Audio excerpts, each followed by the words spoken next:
ఆడవారు కొంచెం సమయం కేటాయించి ఇది వినండి. చాలామంది నిత్యం పూజలు చేస్తూ ఉంటారు. బ్రహ్మ ముహూర్తాన కొందరు చేస్తే, కొందరు వారికి తీరిక ఉన్నప్పుడు చేస్తూ ఉంటారు. అంటే ఉదయం 8 లోపు కానీ 7 లోపు కానీ పూజలు చేస్తూ ఉంటారు. అది కూడా కుదరని వారు ఉదయం 10 గంటల లోపు పూజ చేస్తూ ఉంటారు. అయితే అంతకు మించి 10 దాటిన తర్వాత నిత్య పూజ చేయకూడదు. అది కూడా ఏదైనా ఆరోగ్యం సరిగ్గా లేక పూజ చేసుకోవాలని ఉన్న టైం కుదరని వారికి మాత్రమే వర్తిస్తుంది. మనకు వీలు కుదిరి కూడా లేటుగా పూజలు చేస్తే దాని ఫలితం శూన్యం. అయితే చాలామందికి ఉన్న సందేహం ఏమిటంటే, సాయంత్రం పూట కూడా మనం దీపారాధన చేస్తూ ఉంటాం. కొందరికి అలాగా అలవాటు ఉంటుంది. కొందరు ఉదయం మాత్రమే దీపారాధన చేస్తారు. సరిపోతుంది. మీకు వీలు కుదిరితే సాయంత్రం కూడా చేసే దీపారాధనకి ఎక్కువ ఫలితం వస్తుందని మన పెద్దవాళ్ళు చెప్పారు. కాబట్టి చేసుకోవచ్చు. మరి ఉదయం పూజ అయితే మనం శుభ్రంగానే ఉంటాం. ఉదయం లేచి కాలకృత్యాలు తీర్చుకొని స్నానం చేసి పూజ చేస్తాం కాబట్టి మనకి ఇబ్బంది అనేది ఉండదు. కానీ సందేహాలన్నీ సాయంత్రం పూట చేసే పూజ కోసమే వస్తుంటాయి. సాయంత్రం పూట పూజ చేసేటప్పుడు ఉదయం నుండే మనం అలానే ఉంటే పర్వాలేదు. ఒక్కొక్కసారి కొందరు వాష్రూమ్కి వెళ్ళి వస్తూ ఉంటారు. లేదంటే ఇంట్లో చంటి పిల్లలు ఉంటే వారి అవసరాలు కూడా తీరుస్తూ ఉంటారు.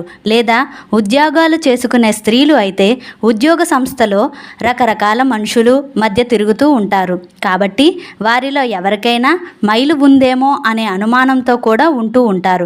కొంతమంది మరి అన్ని అనుమానాల మధ్య సాయంత్రం పూట చేసుకునే దీపారాధన పూర్తిగా శుచిగా ఉండేలా చేసుకోవాలా అనేదే ఈరోజు ఈ వీడియోలో మనం వివరంగా తెలుసుకుందాం.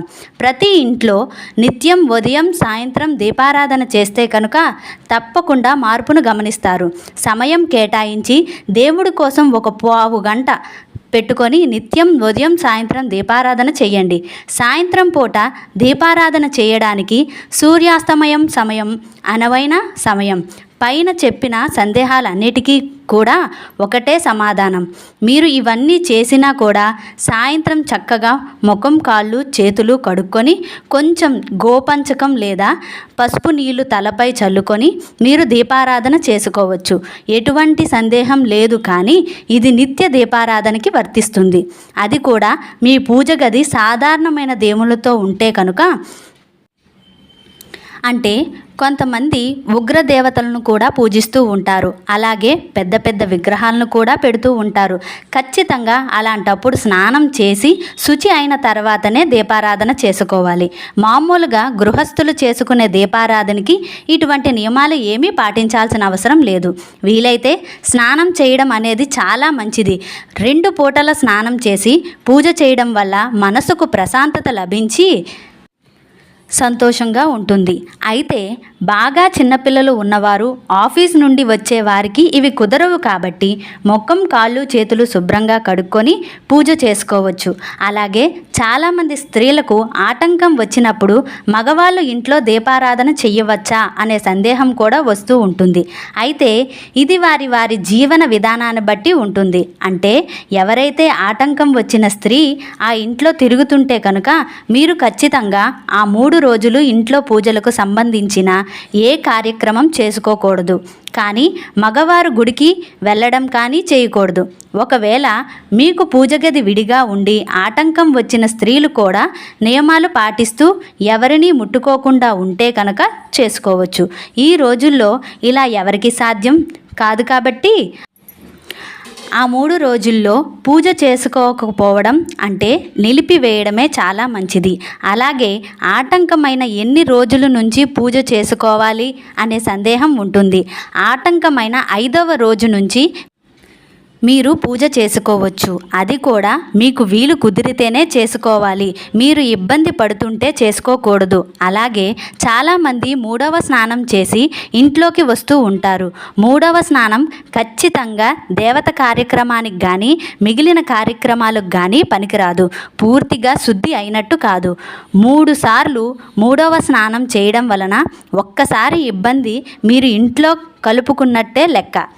అని మన పెద్దవాళ్ళు అంటూ ఉంటారు. కాబట్టి 4వ స్నానం చేసిన తర్వాత మాత్రమే ఇంట్లోకి రావాలి అనే 3వ స్నానం చేసి కొందరు ఇంట్లో ఉండే ఉప్పు పప్పు అన్నీ ముట్టుకుంటూ ఉంటారు. అవన్నీ విడిగా పెట్టుకోవాలి. కానీ అవన్నీ అలా ముట్టుకోవడం వల్ల వాటికి ఏమీ కాదు. కానీ మనం వాటిని తిరిగి ఏ పూజ రోజునో దేవుడికి సంబంధించిన కార్యక్రమాల కోసం వాడనే ప్రసాదాల్లో వాడేస్తూ ఉంటాం. లేదా ఆ రోజు మనం పూజ చేసుకొని ముందుగా ముట్టుకున్న పదార్థాలతో చేసిన వంటకాలను తింటూ ఉంటాం. ఇది అస్సలు మంచిది కాదు. ఇలా చెయ్యకూడదు. 4వ రోజు స్నానం చేసి ఇంట్లో అన్ని పనులు చేసుకోవచ్చు.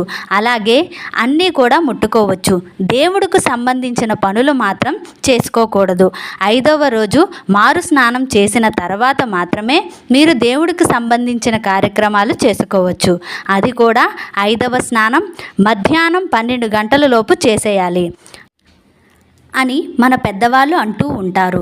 అలా చెయ్యకపోతే కాశీలో గోవును బలి ఇచ్చినంత పాపం కలుగుతుంది అని చెబుతూ ఉంటారు. అందుకే ఎంత పని ఉన్నా 5వ రోజు మారు స్నానం మధ్యాహ్నం 12 గంటల లోపు చేస్తే మంచిది. అలాగే కొంతమంది 4వ స్నానం చేసినప్పుడు షాంపూ కుంకుడుకాయలతో స్నానం చేస్తూ ఉంటారు. మరలా 5వ రోజు మారు స్నానం చేసినప్పుడు తలపై నుంచి నీళ్లు పోసేసుకుంటారు. ఇలా అస్సలు చేయకూడదు. తలపైన షాంపూ కానీ కుంకుడుకాయ కానీ పెట్టుకోకుండా చేసే తలస్నానం అది లెక్కలోకి రాదు. అలా చేసిన తలస్నానం వల్ల మీరు శుద్ధి అయినట్టు కాదు. ఖచ్చితంగా 5వ రోజు కూడా మీరు షాంపూను కానీ కుంకుడుకాయను కానీ పెట్టుకొని తలస్నానం చేసి తీరాలి. ఇంకా స్నానం చేసిన తర్వాత ఇల్లంతా ఎలా శుభ్రం చేసుకోవాలి, ఇల్లంతా ఎలా చక్కగా ఉంచుకోవాలి, మళ్ళీ మనం పూజలు ఎప్పుడు మొదలు పెట్టాలి అని అంటే మీరు 4వ స్నానం చేసిన తర్వాత గోపంచకంతో చిటికెడు పసుపు వేసి దాన్ని ఇల్లంతా చల్లి అలాగే మీరు కూడా తలపై కొంచెం వేసుకోవాలి. ఇప్పుడు ఇల్లంతా శుద్ధి అయినట్టే. దేవుడి గదిలోనూ ప్రతి చోట మీరు ఎక్కడెక్కడ తిరిగారో ఏమేమి అయితే ముట్టుకున్నారో అన్నిటినీ కూడా ఇలా శుద్ధి చేసుకోవాలి. స్త్రీలు వంటగదిలో అన్నీ ముట్టుకోకుండా 3 రోజులకు సంబంధించి 3 డబ్బాలుగా పెట్టుకొని అవి మాత్రమే వాడుతూ ఉంటే మంచిది. అలాగే ఇల్లంతా కడుక్కోవాలి. కానీ ఇప్పుడు ఆ పరిస్థితి లేదు. కాబట్టి ఇల్లంతా ఉప్పు వేసిన నీళ్ళతో చిటికెడు పసుపు వేసి దానితో ఇల్లు శుభ్రం చేసుకోవాలి. అలాగే మీరు పడుక్కున్న పక్క బట్టలు కూడా మీరు తగిలిన బట్టలను కూడా డోర్ మ్యాట్లను ఇవన్నీ కూడా తీసేసి చక్కగా శుభ్రం చేసుకోవాలి.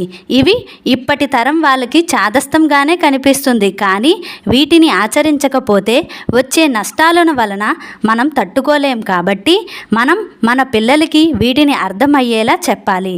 ఈ వీడియో గనక మీ అందరికీ నచ్చినట్లయితే లైక్ చేసి మా ఛానల్ని సబ్స్క్రైబ్ చేసుకొని పక్కనే ఉన్న బెల్ ఐకాన్ని ప్రెస్ చేయండి. ధన్యవాదములు.